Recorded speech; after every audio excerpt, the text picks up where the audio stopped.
Justice नहीं, सिर्फ जुल्म। ये था रॉलेट एक्ट, अंग्रेजों का काला कानून जिसमें कानून सिर्फ नाम का था। आज हम बात करने जा रहे हैं एक ऐसे कानून की जो ब्रिटिश हुकूमत ने हिंदुस्तान में लागू किया। एक ऐसा कानून जिसका नाम सुनकर लोग कांप उठते थे।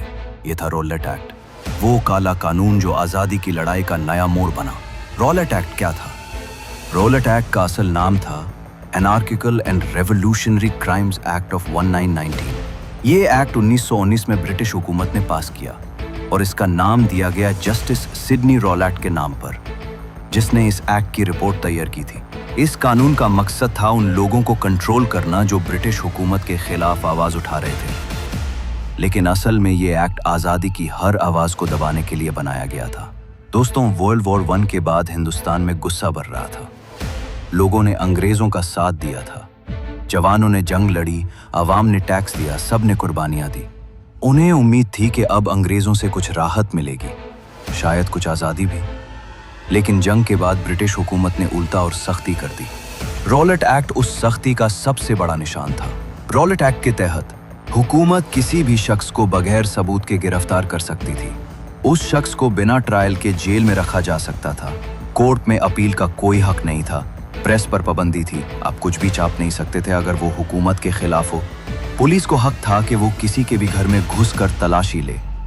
ये सब कुछ बगैर किसी कोर्ट ऑर्डर के होता था। सोचिए, अगर आप पे सिर्फ शक भी हो जाए तो आप सीधा जेल में। इसी वजह से लोगों ने इसे काला कानून कहा। जब ये कानून पास हुआ तो पूरे हिंदुस्तान में इसका शिद्दत से मुखालफत हुई। लोगों ने प्रोटेस्ट शुरू कर दिए। महात्मा गांधी ने इस कानून के खिलाफ सत्याग्रह आंदोलन का आगाज किया, यानी अहिंसा पर मबनी मुखालफत।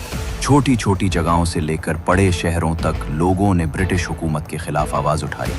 रॉलेट एक्ट की मुखालफत का सबसे दर्दनाक नतीजा था जलियांवाला बाग मैसेकर। 13 अप्रैल 1919 बैसाखी का दिन था।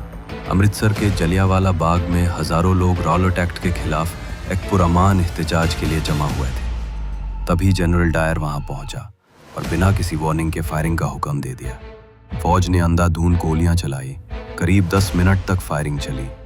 369 लोग शहीद हुए, ऑफिशियल नंबर, लेकिन असल में ये तादाद 1000 से ज्यादा थी। पूरा जलियांवाला बाग लाशों से भर गया।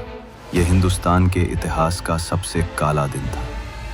जलियांवाला बाग के बाद पूरी कौम उठ खड़ी हुई। गांधी जी ने नॉन कोऑपरेशन मूवमेंट का आगाज किया। लोगों ने अंग्रेजी माल का बहिष्कार किया, स्कूल्स, कॉलेजेस और नौकरियों से इस्तीफा दिया। रॉलेट एक्ट ने हिंदुस्तानी अवाम को एक कर दिया। जहां पहले लोग डरते थे, अब वो ब्रिटिश राज के खिलाफ खुले आम आवाज उठाने लगे। ये जुल्म का कानून कभी ज्यादा देर नहीं टिकता। रॉलेट एक्ट का भी वही हाल हुआ। हिंदुस्तान में इतना ज्यादा गुस्सा था कि ब्रिटिश हुकूमत को आखिरकार इस कानून को रिपील करना पड़ा, यानी वापस लेना पड़ा। लेकिन इस एक्ट ने एक नई आग लगा दी थी, आज़ादी की आग। और यही आग आगे जाके 1947 में आज़ादी का सूरज बनकर उभरी।